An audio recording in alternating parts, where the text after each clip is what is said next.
السلام عليكم ورحمة الله وبركاته. طبعا أثناء مرورنا في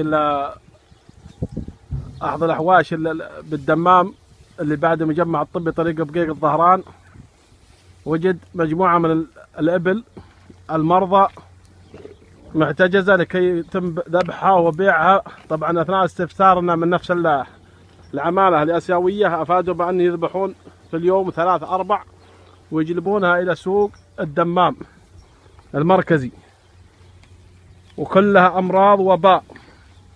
انظر، كلها أمراض وباء، والناس تشتري وتاكل ولا تعرف ما هي الأمراض. انظر، هذه كلها أمراض وباء، تاكل أمراض وباء. أتمنى أن يوصل صوتي هذا لوزير الصحة. أناشد من هو مسؤول، سواء كان تابع للأسواق الذي في الدمام، تابع للمواشي وتابع للجمال، أن يكون على دراية كاملة بهذه الحاجات التي تذبح وتقدم للمواطنين وهم لا يعرفون، سوى قطعة لحم مقدمة لهم، لا يعرفون من أين أتت هذه اللحمة. وأتمنى أن يتوجهون إلى سوق الجمال اللي هو وسط السوق، وسط سوق الجمال من الناحية الشرقية 3 حوش على اليسار،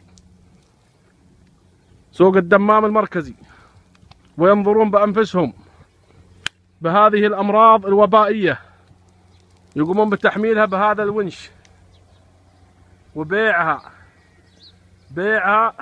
إلى سوق المركزي، يقدمونها والمواطنين لا تعرف بهذا الشيء للأسف. كلها وباء وكلها أمراض. ومحتكرين السوق البنغالية، لا يعرفون شيء اسمه خوف على مسلم ولا دين، همهم انهم يقبضون الثمن.